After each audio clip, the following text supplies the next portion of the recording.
యేసు ప్రభు నామమున మీ అందరికీ వందనాలండి. Praise the Lord. నేను మరొక వీడియో చేస్తున్నాను.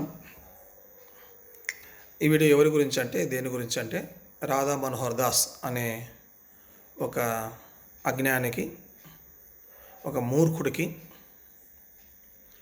ఒక మతోన్మాదికి నేను సమాధానం చెప్పాలని ఆశిస్తున్నాను. ఎందుకంటే తాను ఉదయం లేచి మొదలుకొని బైబిల్ మీద బురద చల్లుతూ ఉంటాడు, క్రైస్తవుల మీద బురద చల్లుతూ ఉంటాడు, యేసుక్రీస్తు మీద బురద చల్లుతూ ఉంటాడు. అతనికి బుద్ధి చెప్పాలని ఒక వీడియో చేస్తున్నాను. మొదట నేను ఒక వాయిస్ వినిపిస్తాను, అతనిదే వినండి దయచేసి. తర్వాత దాని గురించి నేను వివరణ ఇస్తాను.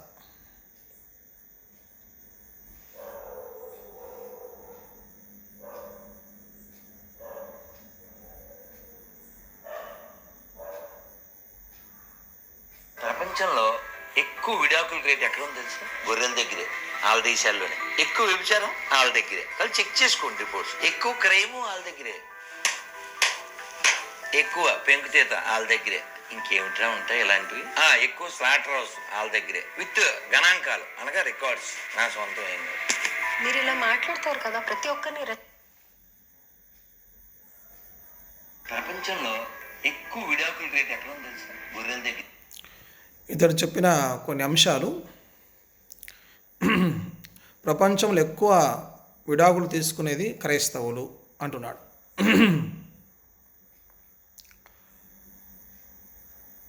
క్రైస్తవులను గొర్రెలు అంటాడు. మంచిదే, ఎందుకంటే మా ప్రభు మాకు ఆ పేరు పెట్టాడు. తన విశ్వాసం ఉంచిన వారికి గొర్రెలని పేరు పెట్టాడు. యోహాను సువార్త 10వ అధ్యాయంలో మనకు ఆ సంగతులు బాగా కనపడతాయి. ఆ విధంగా గొర్రెలను పిలిచే అధికారము ఒక మా ప్రభువుకే ఉంది, ఇంకెవరికి లేదు. అది మా మీద. సరే, మీరు గొర్రెలను పిలిస్తే పిలవండి, నేను దానికి సమాధానం చెప్తాను, ఇబ్బంది ఏం లేదు నాకు. మా ప్రభు తాను గొర్రెల కాపరిగా చెప్పుకున్నాడు. ఎందుకంటే ఇశ్రాయేలీల వృత్తి మొదట్లో గొర్రెలు కాసేవారు. యోసేపు తన అన్నలను ఫరో దగ్గరికి తీసుకుపోతున్నప్పుడు మీరు ఈ విధంగా చెప్పమన్నాడు, మేము మా పూర్వీకులు గొర్రెల కాపరులమని చెప్పమన్నాడు. కనుక ఇశ్రాయేలుకి గొర్రెలు కాసేవారు వారు. మంచిదే, మన భారతదేశంలో కూడా గొర్రెలు కాసేవారు ఉన్నారు చాలామంది. అది ఒక వృత్తి. భారతదేశంలో గొర్రెలు కాసేవారిని ఏమంటారంటే గొల్లోళ్ళు అంటారు. ఏమంటారు? గొల్లోళ్ళు లేక యాదవులు అంటారు. ఇది మీరు తెలుసుకోవాలి. కనుక మంచిది. విషయం ఏంటంటే, క్రైస్తవులు ఎక్కువ విడాకులు తీసుకుంటున్నారు అని అంటున్నాడు ఇతను. మంచిదే. విషయం ఏంటంటే, ఇతనికి సమాధానం చెప్పడానికి మాకు మంచి అవకాశం వచ్చింది. ఎంతోమంది చెప్తున్నారు క్రైస్తవులు ఇతనికి ఇలాంటి వారికి చాలామంది సమాధానం చెప్తున్నారు. ప్రభువు కొత్త నిబంధనలు ఏమన్నాడంటే, విడాకులు తీసుకోమని ఎక్కడ చెప్పలేదు. విడాకులు తీసుకోమని ఎక్కడ చెప్పలేదు. దానిని బైబిల్ పరిభాషలో పరిత్యాగ పత్రిక అంటారు. భార్యను విడనాడుటకు మోషే రాసి ఇచ్చిన పత్రిక ఏంటంటే పరిత్యాగ పత్రిక. భార్యను పరిత్యజించడం అంటే వదిలిపెట్టడం, పరిత్యాగ పత్రిక అని బైబిల్లో ఉన్నది. కొత్త నిబంధనలు యేసుప్రభువు వారు దాని గురించి వివరణ ఇచ్చాడు. వ్యభిచార కారణమును బట్టి తప్ప భార్యను విడనాడకూడదు అన్నాడు. అంటే ఒక వ్యక్తి యొక్క భార్య వ్యభిచారం చేస్తుంటే ఆ కారణం బట్టి పరిత్యాగ పత్రిక రాసి ఇమ్మన్నాడు. అంటే మోషే అన్నాడు అన్నమాట. కానీ యేసుప్రభువు అన్నాడంటే దానికి అంగీకరించలేదు. దేనికంటే కొత్త నిబంధనలో విడాకులు లేవండి. కొత్త నిబంధన ప్రకారం విడాకులు లేవు. అది కూడా మీ హృదయ కాఠిన్యమును బట్టి మోషే మీకు రాసి ఇచ్చాడని చెప్పాడు. మీకు అది చదివి వినిపిస్తాను, దయచేసి చూడండి. కొద్దిగా ఆగండి, నేను చదివి వినిపిస్తాను. మత్తయి సువార్త 19వ అధ్యాయంలో ఈ సంగతిలో మనం చూస్తాం. అంటే మిగతా సువార్తల్లో కూడా ఉన్నది. ఇక్కడ నేను చదువుతాను, వినండి. మత్తయి సువార్త 19వ అధ్యాయము 3 నుంచి నేను చదువుతాను. పరిసయ్యులు ఆయనను శోధింపవలెనని ఆయన యొద్దకు వచ్చి, ఏ హేతువు చేత ఆయనను పురుషుడు తన భార్యను విడనాడుట న్యాయమా అని అడుగగా, ఆయన సృజించినవాడు ఆది నుండి వారిని పురుషునిగాను స్త్రీనిగాను సృజించెననియు, ఇందు నిమిత్తం పురుషుడు తల్లిదండ్రులను విడిచి తన భార్యను హత్తుకొనును, వారిద్దరును ఏక శరీరంగా ఉందురని చెప్పెననియు మీరు చదవలేదా? కాబట్టి వారికను ఇద్దరు కాక ఏక శరీరంగా ఉన్నారు గనక దేవుడు జతపరిచిన వారిని మనుషుడు వేరుపరచకూడదని చెప్పాను. అందుకు వారు, అలాగైతే పరిత్యాగ పత్రికనిచ్చి ఆమెను విడనాడుమని మోషే ఎందుకు ఆజ్ఞాపించనని వారు ఆయనను అడుగగా, ఆయన, మీ హృదయ కాఠిన్యమును బట్టి మీ భార్యలను విడనాడ మోషే సెలవిచ్చాను, కానీ ఆది నుండి అలాగూ జరగలేదు. మరియు వ్యభిచారము నిమిత్తమే తప్ప తన భార్యను విడనాడి మరి ఒకతను పెళ్లి చేసుకున్నవాడు వ్యభిచారం చేయుచున్నాడనియు, విడనాడబడిన దానిని పెళ్లి చేసుకునేవాడు వ్యభిచారము చేయుచున్నాడనియు మీతో చెప్పుచున్నానని వారితో అనేను. కనుక ఇక్కడ యేసుప్రభు ఏమన్నాడంటే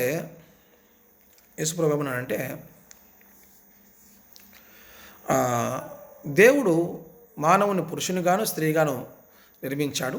నిజమే, బైబిల్లో అలా ఉన్నది, అలా ఉంది, ఇది నేను నమ్ముచున్నాను. దేవుడు ఆదామును సృజించాడు. ఆదాము సృజించిన తర్వాత తాను కొద్దికాలం ఒంటరిగా ఉన్న తర్వాత దేవుడు ఆయనను నిద్రపుచ్చి ఆయనకు తోడు కావాలని ఆయన ఆశించినప్పుడు, దేవుడు నరుడు ఒంటరిగా ఉండటం మంచిది కాదని ప్రభు అన్నాడు. అంటే ఆదాము కొద్దికాలం ఒంటరిగా ఉన్నాడు. ఉన్న తర్వాత ఆయన హృదయమును ప్రభు ఎరిగిన వాడై ఆయనను నిద్రపుచ్చి గాఢ నిద్ర కలగజేసి ఆయనను పరుండబెట్టి ఆయన పక్కటెముకను తీసుకొని ఆయన శరీరంలో కొద్దిగా మాంసమును తీసుకొని ఆ ఎముకను మాంసమును స్త్రీగా నిర్మించి ఆయనకిచ్చాడు. అప్పుడు ఆదాము అంటాడు ఒక మాట, ఇది నా ఎముకలలో యొక్క ఎముక, మాంసంలో మాంసం కనుక నరునిలోనే తీయబడని కనుక నారి అనబడును అని చెప్పాడు. కనుక ఆదాముకి అర్థమైపోయింది, హవ్వను చూసినప్పుడు ఈమె నాలోని భాగం తెలిసిపోయింది ఆదాముకి. కనుక ఆదాము ఎవరితో పెళ్లి చేసుకున్నాడంటే తనతోనే తను పెళ్లి చేసుకున్నాడు. అంటే దేవుడు అలా చేశాడు. హవ్వ ఎక్కడి నుంచి వచ్చిందంటే ఆదాములో నుంచి వచ్చింది. ఆదాములో నుంచి హవ్వ విభజింపబడింది. విభజించి దేవుడు ఆదాముకి ఇచ్చాడు. ఇది బైబిల్ చెప్తుంది. కనుక ఇక్కడ యేసుప్రభు అదే చెప్పాడు. ఏమన్నాడంటే మత్తయి సువార్త 19వ అధ్యాయము 4వ వచనం, ఆయన సృజించినవాడు ఆది నుండి వారిని పురుషునిగాను స్త్రీనిగాను సృజించిననియు, ఇందు నిమిత్తము పురుషుడు తల్లిదండ్రులను విడిచి తన భార్యను హత్తుకొనును, వారిద్దరును ఏక శరీరంగా ఉందురనియు చెప్పిననియు మీరు చదవలేదా? కాబట్టి వారికను ఇద్దరు కాక ఏక శరీరంగా ఉన్నారు గనుక దేవుడు జతపరిచిన వారిని మనుష్యుడు వేరుపరచకూడదని చెప్పాను. కనుక దేవుడు జతపరిచాడు. ఒకసారి వివాహం చేసుకుంటే అర్థం ఏంటంటే దేవుని చేత జతపరచబడిన వారని అర్థం. కనుక వారిద్దరూ ఇక ఇద్దరు కాదు, ఒక్కడిగా ఉన్న ఆదాములో నుంచి హవ్వను తీశాడు. వారిద్దరిని జతపరిచి దేవుడు ఇంత పెద్ద సమాజాన్ని నిర్మించాడు. ప్రజెంట్ 850 కోట్ల మంది భూమి మీద ఉన్నారు. దాదాపు బైబిల్ ప్రకారం మానవుని నిర్మించి 6000 సంవత్సరాలు అయింది. ఈ 6000 సంవత్సరాల్లో ఎన్ని కోట్ల మంది పుట్టారో తెలియదు. కనుక పురుషులుగా పుట్టారు, స్త్రీలుగా పుట్టారు. కనుక దేవుడు తన కొరకు మానవుని సృష్టించుకున్నాడు.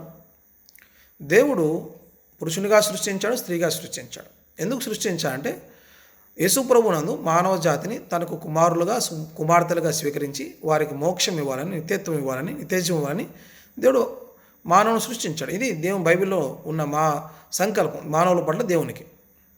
కనుక దేవుడు ఆదాము నుంచి హవ్వను విభజించాడు, వారిద్దరిని చేతపరిచి ఇంత పెద్ద సృష్టిని చేశాడు. ఒకసారి వివాహం చేసుకున్న తర్వాత ఆ పురుషుడు ఆమెను విడనాడకూడదు. ఇది బైబిల్ చెప్పేది. కనుక దేవుడు జతపరిచిన వారిని మనుషులు వేరు చేయకూడదని బైబిల్ చెప్తుంది. కనుక విడాకులు లేవు బైబిల్ ప్రకారంగా.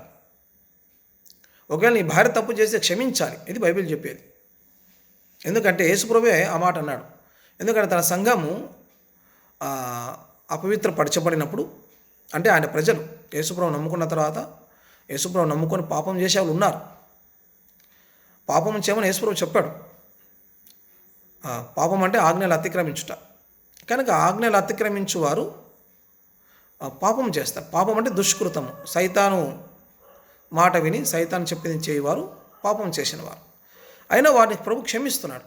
ఎందుకంటే మనం పాపాత్మలం, పాప స్వభావం గల శరీరంలో ఉన్నాం. ఈ శరీరం చెడ్డది. కనుక దేవుడు ఈ శరీరం నుంచి మానవుని ఆత్మను ప్రాణమును విడదీసి వేరు చేసి మరణం అనే ఒక సాధనం ద్వారా ఈ పాప శరీరాన్ని మట్టికి అప్పచెప్పి ఆత్మను ప్రాణమును తీసుకుపోతున్నాడు. ఇది దేవుని ఆజ్ఞ. దేవుడు ఆదాముతో అన్నాడు, నువ్వు మన్ను కనుక తిరిగి మన్నైపోతావని. ఆజ్ఞ మేరకు దేవుడు ఏం చేస్తున్నాడంటే మానవ జాతిని యేసుక్రీస్తుని రక్షించుకొని మానవుని ఆత్మను ప్రాణమును రక్షించుకుంటున్నాడు. యేసు రక్తం ప్రతి పాపము నుండి మనిషిని కడిగి పవిత్రంగా చేస్తుంది. దేనిని పవిత్రంగా చేస్తుందంటే మానవుని ఆత్మను ప్రాణమును. శరీరమును పవిత్రపరచబడుతుంది యేసుక్రీస్తు రక్తంలో. కానీ ఈ శరీరం చెడ్డది. ఈ చెడ్డ శరీరం ఉంది. ఈ చెడ్డ శరీరమే బైబిల్ చెప్తుంది రోమ 6:6 ప్రకారం పాప శరీరం నిరతగా మగునట్లు. కనుక ఈ పాప స్వభావం గల శరీరం, ఈ పాప స్వభావం గల శరీరంను మట్టిగా అప్పచెప్పేసి ఆత్మను ప్రాణం తీసుకుపోతున్నాడు. ఒక దినం పునరుత్థానంలో ఈ శరీరాన్ని ఆయన లేపుతాడు, నూతనపరిచి మహిమాదేహం దీనికి తొడిగిస్తాడు. దేవుని ఆజ్ఞ నెరవేర్చబడుతుంది. నువ్వు మను కనుక దీన్ని మన్నైపోతావని దేవుని ఆజ్ఞ నెరవేర్చబడిన తర్వాత వారిని లేపి మళ్ళా మోక్షానికి తీసుకుపోతాడు. ఇది బైబిల్ చెప్పేది. కనుక వ్యభిచారం చేయమని యేసుప్రభు చెప్పలేదు. రెండోది బైబిల్ చెప్పలేదు వ్యభిచారం చేయమని. బైబిల్ క్లియర్గా చెప్తుంది, వ్యభిచరింపకూడదు బైబిల్ చెప్తుంది. వివాహమైన తర్వాత ఆ పురుషుడు కానీ ఆ స్త్రీ కానీ, ఆ పురుషుడు ఆమెకే సొంతం, ఆ స్త్రీ ఆయనకే సొంతం. బైబిల్ చెప్తుంది, ఇది నా మాట కాదు. కనుక వివాహమైన తర్వాత స్త్రీకి తన శరీరం మీద అధికారం లేదు, ఆ శరీరం మీద పురుషునికి అధికారం ఉంది. వివాహమైన తర్వాత పురుషునికి తన శరీరం మీద అధికారం లేదు, ఆ శరీరం మీద స్త్రీకి అధికారం ఉంది, అంటే ఆ భార్యకి అధికారం ఉంది. ఇది బైబిల్ చెప్పేది. వ్యభిచారం చేయమని బైబిల్ చెప్పదు. ఎక్కడ కూడా వ్యభిచారం చేయమని బైబిల్ చెప్పదు. నేను మాట్లాడితే చాలా గాయం అవుతుంది నీకు, ఇలాంటి వారికి. ఇంకా చాలా సంగతులు ఉన్నాయి మీ గురించి చెప్పడానికి. కనుక మీరు గమనించాలి ఇది. కనుక విడాకులు తీసుకోమని కూడా యేసుప్రభు చెప్పలే. అక్కడ ఏమన్నాడు, పరిత్యాగ పత్రిక ఎందుకు రాసిమన్నాడని వాళ్ళు అడిగారు శిష్యులు. అప్పుడు యేసుప్రభు అంటే మీ హృదయ కాఠిన్యమును బట్టి 7వ వచనం 19:7. అందుకు వారు, అలాగైతే పరిత్యాగ పత్రికనిచ్చి ఆమెను విడనాడుమని మోషే ఎందుకు ఆజ్ఞాపించనని వారు ఆయనను అడుగగా ఆయన, మీ హృదయ కాఠిన్యమును బట్టి మీ భార్యలను విడనాడ మోషే సెలవిచ్చాను కానీ ఆది నుండి అలాగూ జరగలేదు. మొదట్లో జరగలేదు. మరి ఎందుకు మా పరిత్యాగ పత్రిక ఇమ్మన్నాడు అని శిష్యులు అడిగారు. మీ హృదయ కాఠిన్యమును బట్టి అంటే అర్థం ఏంటి? మీరు క్షమించలేని దాన్ని బట్టి మీ భార్యలను మీ భర్తలను ఆ పత్రిక ఇచ్చి రాయించి పంపిమన్నాడు. కనుక హృదయ కాఠిన్యమును బట్టి క్షమించలేని దాన్ని బట్టి క్షమించాలి. ఇక్కడ ఎవరు భూమి మీద ఎవరు పరిశుద్ధులు లేరు, అందరూ పాపాత్ములే. భార్య తప్పు చేస్తే క్షమించాలి భర్త తప్పు చేస్తే భార్య క్షమించాలి. ఇది బైబిల్ చెప్పేది. అలాగని చేయమని బైబిల్ చెప్పదు. మళ్ళా ఇది బాగా గుర్తుపెట్టుకోండి, వ్యభిచారం చేయమని బైబిల్ చెప్పదు. కనుక వ్యభిచరించుట అనేది మరణకరమైన పాపం. వ్యభిచారులు నరకానికి పోతారు బైబిల్ ప్రకారం. మీరు చూపిస్తారు కూడా, వ్యభిచారులు నరకానికి పోతారు బైబిల్ ప్రకారం. అది చూపిస్తారు చూడండి. ప్రకటన గ్రంథం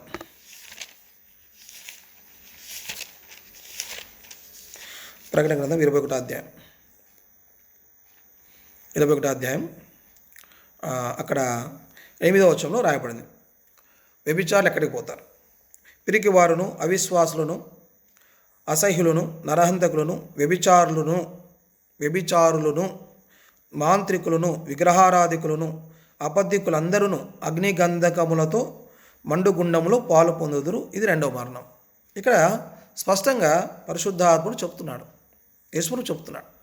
ఏమన్నాడంటే పిరికివారును, అవిశ్వాసులను, అసహ్యులను, నరహంతకులను, వ్యభిచారులను, మాంత్రికులను, విగ్రహారాధికులను, అబద్ధికులందరూ అగ్నిగంధకములతో మండుగుండములు పాలు పొందుదురు.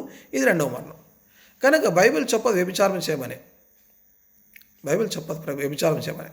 వ్యభిచారమే చేయకపోతే ఇంకా విడాకులకు అనుమతి లేదు. విడాకులకు అవకాశం లేదు. ఒకవేళ చేసినా క్షమించం బైబిల్ చెబుతుంది. క్షమించు, మళ్ళీ చెయ్యొద్దు. యేసుప్రభు చెప్పాడన్నమాట. ఎక్కడ చూపిస్తా. వ్యభిచారం ముందు పట్టబడ్డ స్త్రీ యేసు ప్రభు ఎదుగు తీసుకొచ్చారు. ఎక్కడ? యోహాను సువార్తలో మనం చూస్తాం. యోహాను సువార్త 11వ అధ్యాయం అనుకుంటాను. అక్కడ మనం చూస్తాం. క్షమించండి, 11వ అధ్యాయం కాదు,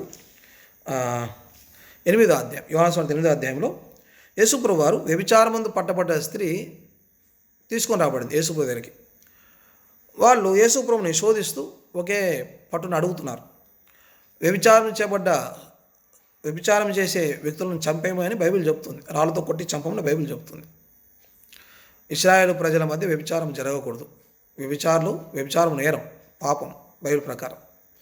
ఇది దేవుడు విధించిన చట్టం. కనుక ఒక స్త్రీ దొరికింది వ్యభిచారం ముందు.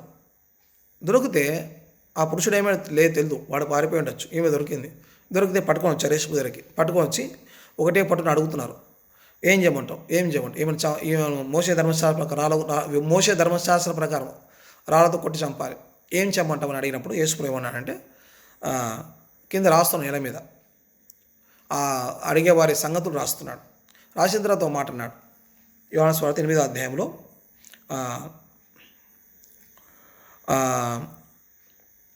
7వ వచనం. వారు ఆయనను పట్టువదలక అడుగుచుండగా ఆయన తల ఎత్తి చూచి, మీలో పాపము లేనివాడు మొట్టమొదట ఆమె మీద రాయి వేయవచ్చునని వారితో చెప్పి మరలా వంగి నేల మీద వ్రాయచుండెను. వారా మాట విని పెద్దవారు మొదలుకొని చిన్నవారి వరకు ఒకని వెంట ఒకడు బయటికి వెళ్ళిరి. యేసు ఒక్కడే మిగిలెను. ఆ స్త్రీ మధ్యను నిలవబడి ఉండెను. యేసు తల ఎత్తి చూచి, అమ్మ, వారెక్కడ ఉన్నారు? ఎవరునూ నీకు శిక్ష విధింపలేదా అని అడిగినప్పుడు ఆయన, లేదు ప్రభు ఆయనను. అందుకేసు, నేనును నీకు శిక్ష విధింపనన్నాడు. విధించలేను అనలేదు ఆయన. నేను విధించలేను అనలేదు, విధింపను అన్నాడు. విధింపను. నీవు వెళ్ళి ఇక పాపము చేయకుమని ఆమెతో చెప్పాను. ఇక్కడ 2 మాటలు ఉన్నాయి. 8వ వచనంలో, యోహాను సువార్త 8:8లో ఒక మాట ఉంది. క్షమించండి. 9వ వచనంలో క్షమించండి ఒక మాట. 9లో వారా మాట విని ఆడ ఒకటి ఉంది. కింద పుట్టినట్లు చూస్తే ఏముందంటే, కొన్ని ప్రాచీన ప్రతులలో మనస్సాక్షి చేత గద్దింపబడిన వారై అని కూర్చబడింది. కనుక వారిని యేసుప్రభు వారిని వారు పట్టువదలకు అడుగుతున్నారు. తన స్వజాతీయులు యేసుప్రభు నీతి బోధిస్తుంటే, దైవత్వం బోధిస్తుంటే, ఆనాడు నచ్చని ప్రజలు ఆయన మీద నేర మోపాలనే ఉద్దేశంతో తీసుకొచ్చారు ఆమెను. మోషే ధర్మశాస్త్ర ప్రకారం రాళ్ళతో కొట్టి చంపాలి, మరి నువ్వేం చెప్తావు అన్నప్పుడు యేసుప్రభు ఏమన్నా అంటే, సరే మంచి మాట, కానీ ఒక కండిషన్ ఏంటంటే, మీలో పాపం లేనివాడు మొదలు కొట్టాలి ఆమెను. మీలో పాపం చేయనివాడు ఆమె మీద రాళ్ళు వేసి కొట్టి చంపాలి చెప్పాడు. చెప్పి నేల మీద రాస్తున్నాడు. ఏం రాస్తున్నాడు తెలియదు మనకు. నేను అనుకుంటున్నా ఎవరైతే అడుగుతున్నారో వారి రహస్య జీవితాన్ని రాస్తూ ఉండొచ్చు.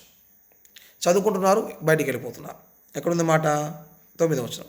వారు ఆ మాట విని పెద్దవారు మొదలుకొని చిన్నవారి వరకు ఒకని వెంట ఒకడు బయటికి వెళ్ళిరి. యేసు ఒక్కడే మిగిలేను. ఆ స్త్రీ మధ్యను నిలవబడి ఉండేను. కనుక అందరూ బయటికి వెళ్ళిపోయారు. కనుక పాపం లేనివాడు ఎవడు లేడు, పాపం చేయనివాడు ఎవడు లేడు. రాధామోహన్ దాస్, నేను అడుగుతున్నా, నువ్వు పరిశుద్ధుడివా? చెప్పు. నీ ఆలోచనలు పరిశుద్ధం ఉన్నాయా? నీ బతుకు పరిశుద్ధమైందా? నువ్వు రెడ్ హ్యాండ్ దొరికినావే. ఆడియో కాల్లో ఒక సహోదరి, ఒక స్త్రీ ఫోన్ చేస్తే ఆమె నీతో కొద్దిగా చనువుగా మాట్లాడేసరికి నువ్వేం చేసావు? నువ్వేం మాట్లాడావు? ఏమన్నా గుర్తుందే నీకు? చాలా ఉన్నాయి యూట్యూబ్లో నీ వీడియోలు. నువ్వు మాట్లాడిన మాటలు డిచ్చికి అన్నావు, కిచిడి అన్నావు ఆమెతో. 100 మందిని నేను కనాలా అని చెప్పావు నీతో. ఆ అమ్మాయితో అన్నావు నువ్వు మాట. నీతో 100 మందిని కనాల ఉంది, నువ్వు రెడీనా అన్నావు. గుర్తుందే నీకు? నువ్వు పాపాత్ముడవు, పాపముల చేత అపరాధముల చేత చచ్చినవాడు, దైవాత్మ లేనివాడు. ఈరోజు చస్తే నరకానికి పోతావు, జాగ్రత్త, గుర్తుపెట్టుకో. కనుక పరిశుద్ధులైన ప్రభువును దూషిస్తున్నావు, క్రైస్తవం దూషిస్తాం, బైబిల్ని దూషిస్తాం. దేని కొరకు ఇదంతా? నువ్వు ఏమీ చేయలేవు క్రైస్తవ్యాన్ని. నువ్వే కాదు, ఎవ్వడం చేయలేడు, గుర్తుపెట్టుకో. ఎవ్వడం చేయలేడు. క్రైస్తవ్యాన్ని ఎవ్వడం చేయలేడు. కనుక ఒకసారి ఆలోచించుకోను. కానీ యేసుక్రీస్తు నిన్నమన్నా దేవుడు కాదు, అనాది నుంచి ఉన్నవాడు ఆయన. ఆయన ఒకడే దేవుడు, ఆయన ఉన్నవాడు అనువాడు, దైవ కుమారుడు, దేవుడు ఆయన, సృష్టికర్త. 2000 సంవత్సరాల కింద భూమి మీదకి వచ్చాడు, కన్యలో జన్మించాడు. పాపుల కొరకే, పాపుల రక్షణ కొరకే, పాపులను సైతాన్ని చుడిపించడం కొరకే, నరకం నుంచి తప్పించడం కొరకే, పరలోకం తీసుకుపోవటం కొరకే, పాపుల శిక్ష తన మీద వేసుకొని పాపుల కొరకు చంపబడుటకు వచ్చాడు ఈ లోకానికి. చంపబడ్డాడు ఈ లోకంలో. సైతాన్ని జయించాడు, సైతాన్ని చేత మోసపోయిన మనుషులను జయించాడు, లోకమును జయించాడు, అప్పగించుకున్నాడు. ఆయన అన్నాడు, నా ప్రాణమును ఎవడు తీసుకోలేడు అన్నాడు. నిజమే, ఆయనను ఎవరు పట్టుకోలేరు. ఆయన అప్పగించుకొని మనుషులందరికీ ప్రతిగా, ఆయన ఒకడే పరిశుద్ధులే కనుక మనుషులందరూ పాపాత్ములు, మనుషులందరూ పాపమైన జైల్లో ఉన్నారు కనుక ఆయన బయట నుంచి వచ్చాడు. ఆయన పాపంలో పుట్టినవాడు కాదు, పాపి కాదు, ఆయన పరిశుద్ధుడు. పాపములో పుట్టిన మనుషుల మధ్యలోకి వచ్చాడు. వచ్చి ఈ పాపులందరికీ ప్రతినిధిగా పరిశుద్ధుడైన ప్రభు అప్పగించుకున్న సైతానికి చంపబడ్డాడు. సైతాన్ ఆయన చేత పాపం చేయించాలని ఎంతో ప్రయత్నం చేస్తే సైతాన్ చేత కాలేదు. సైతాన్ చేత మోసపోయిన మనుషుల చేత కాలేదు. అందుకే యేసుప్రభువు వారి శిలువలో అన్నాడు, తండ్రి వీరేమి చేస్తున్నారు, వీరు ఎరుగరు, క్షమించమన్నాడు. కనుక ఆయన పాపం లేని పరిశుద్ధుడు, పాపం జయించినవాడు, సైతాన్ని జయించినవాడు, లోకాన్ని జయించినవాడు, మరణాన్ని జయించినవాడు, సమాధిని జయించినవాడు, పునరుత్థానుడు. 40 దినాలు భూమి మీద ఉన్నాడు. అందరూ చూస్తున్నాగా పరలోకం వెళ్ళాడు, మోక్షానికి వెళ్ళాడు. ఆత్మహత్య చేసుకోలేదు ఆయన. నువ్వు పూజిస్తున్న దేవుళ్ళ వలె. అర్థమైందే? ఒకసారి పరీక్షించుకోను. రాముడు ఎలా చనిపోయాడు? ఆయన నదిలో దిగి చనిపోయాడు. ఆయనతో పాటు చాలామంది వెళ్ళి చనిపోయారు. ఎందుకు? అలాగే అదే శరీరంతో మోక్షానికి వెళ్ళొచ్చు కదా. అదే శరీరంతో మోక్షానికి వెళ్ళొచ్చు కదా. నదిలోకి ఎందుకు దిగి చనిపోవాలా? దీనికి ఏమంటావు నువ్వు? లక్ష్మణుడు ఎలా చనిపోయాడు? ఎలా యాత్ర ముగించారు వాళ్ళు? అదే శరీరంతో మోక్షానికి వెళ్ళొచ్చు కదా. యేసుప్రభువు వారు ఆయన కన్యలో జన్మించి జీవించి, పాపరహితుడిగా జన్మించి జీవించి, పాపుల కొరకు ప్రాణం పెట్టి, చంపబడి సమాజం తిరిగి లేచాడు.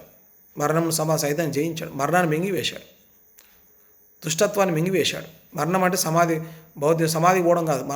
మరణం అంటే దుష్టత్వాన్ని మింగివేశాడు. ద్వేషాన్ని, అసూయను, పగను, కక్షను, స్వార్థమును, కోపమును, ఆయన మీద చూపిన ద్వేషమంతటి ఆయన మింగివేసి తండ్రి వీరేం చేస్తున్నారు, వీరు ఎరుగరు, వీరిని క్షమించమన్నాడు. ఇలాంటి వ్యక్తి నాకు చూపించగలవు సృష్టిలో, జగత్తులో, మానవ చరిత్రలో.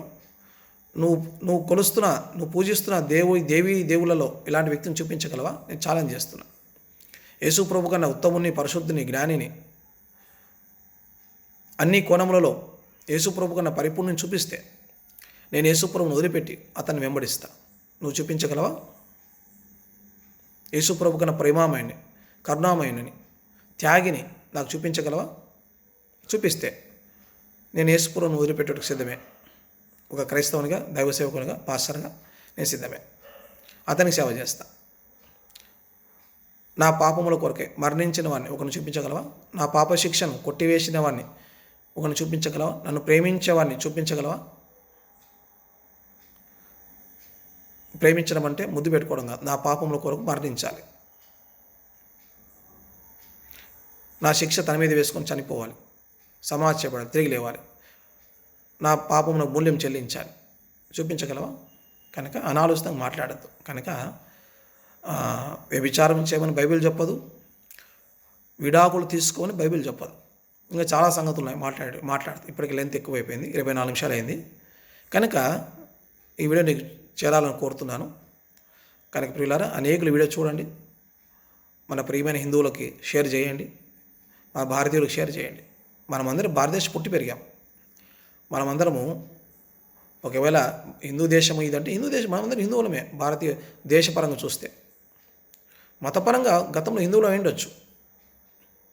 హిందూ అనే పదానికి అర్థం చెప్తావు నువ్వు, రాధా మనోహర్ దాస్, నువ్వు చెప్పగలవా హిందూ అనే పదానికి అర్థం? చిన్నజీయర్ గారు చెప్పారు. హిందువు అంటే అర్థం ఏంటంటే దౌర్భాగ్యుడు అని అర్థం. నా దగ్గర వీడియో ఉంది, కానీ చూపిస్తాను నీకు. ఆడియో వీడియో చూపిస్తే రెండు, నీకు తెలిసేది. హిందూ అనే పదానికి దౌర్భాగ్యుడు అని అర్థం, కాఫీర్ అని అర్థం.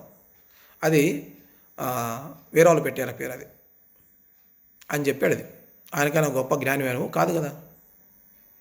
ఆయన నిన్ను ముట్టుకోడు, ఆయన ఎవరిని ముట్టుకోడు, నిన్ను కూడా ముట్టుకోడు. యేసుప్రభు పాపులను ముట్టుకున్నాడు, కుష్ఠరోగులను ముట్టుకున్నాడు, స్వస్థపరిచాడు. యేసుప్రభు దగ్గరికి ఒక కుష్ఠరోగి వస్తే ఆ కుష్ఠరోగి అడిగాడు, ప్రభా నీకు ఇష్టం మీద ఆయన శుద్ధునిగా చేయగలవంటే ఆయన ముట్టుకొని స్వస్థపరిచాడు. మార్క్స్ 1 అధ్యాయంలో చివరి మాటల్లో సంగతులు ఉంటాయి. ముట్టుకొని స్వస్థపరిచి నాకు ఇష్టమైన శుద్ధుడు గమ్మని చెప్తేనే వెంటనే వాని కుష్ఠరోగం పోయింది, వాడు శుద్ధుడయ్యాడు. ఇది బైబిల్ చెప్పేది. ఆయన పాపులను ప్రేమించిన దేవుడు, దుర్మార్గులను దుష్టులను ప్రేమించిన దేవుడు. అలాంటి ఇంకోటి లేడు, రాడు, ఉండడు. ఆయన ఒకడే దేవుడు. అన్ని కోణాలు ఏ కోణంలో చూసుకో. మరలా ఛాలెంజ్ చేస్తున్నా నీకు కానీ నీలాంటి వారందరికీ ఛాలెంజ్ చేస్తుంది. యేసు ప్రభు కన్నా పరిశుద్ధుని, ఉత్తముని అన్ని కోణాల్లో పరిపూర్ణం చూపిస్తే నేను యేసు ప్రభువును వదిలిపెట్టుటకు సిద్ధమే. కనుక పిచ్చి పిచ్చిగా మాట్లాడద్దు. నేను నీ ప్రశ్న అంటే సమాధానం నేను చెప్తాను. నువ్వు మాకు మంచి అవకాశం ఇస్తున్నావు, ఇలాంటి వాళ్ళు మాకు మంచి అవకాశం ఇస్తున్నారు యూట్యూబ్ ద్వారా లోకమంతరికి ఈ సత్యాలు చెప్పటకు. చాలా థ్యాంక్ యూ నీకే కాదు అందరికీ థ్యాంక్స్ చెప్తున్నాను. నీలాంటి వాళ్ళందరికీ థ్యాంక్స్ చెప్తున్నా. మీలాంటి వాళ్ళ ద్వారా మాకు అనేకులకు సత్యాలు చెప్పుటకు యూట్యూబ్ ద్వారా దేవుడు మాకు అవకాశం కల్పించాడు. దేవుడు నేను దీవించునుగాక, నేను రక్షించునుగాక, నీకు కూడా మోక్షం ఇచ్చునుగాక, నిత్యజీవం ఇచ్చునుగాక. నీ కొరకు ప్రార్థిస్తా. తండ్రి ఈ మాటలు దీవించు. రాధవ మనోదర్శనం క్షమించు. తెలియదు తనకు తెలియజేస్తున్నాడు. ప్రభా నువ్వు ఒకడే దేవుడు ఒకడే, దేవునికి మనుషుల మధ్యవర్తి ఒకడే. ఆయన మీ కుమారుడు యేసుక్రీస్తు వారు. ఆయనను కూడా క్షమించి రక్షించు. ఆయనను మీరు క్షమిస్తున్నారు, ప్రేమిస్తున్నారు. అందుకే తను బతుకుతున్న భూమి మీద తన కనులు తెరువు దయచు. నీ కృపను కోరుతూ స్తుతిస్తూ ఈ వీడియో అనేకలు చూసటకు సహాయపడము, కనికరించు. యేసు ప్రభు నామమున ప్రార్థిస్తున్నాం తండ్రి, ఆమేన్. Thank you. Praise Lord. ఈ వీడియో అందరూ చూడండి, అందరికి షేర్ చేయండి, మరియు లైక్ చేయండి, సబ్స్క్రైబ్ చేయండి. మీ వంతుగా మీ సహాయ సహకారాలు అందించండి. Thank you. Praise lord.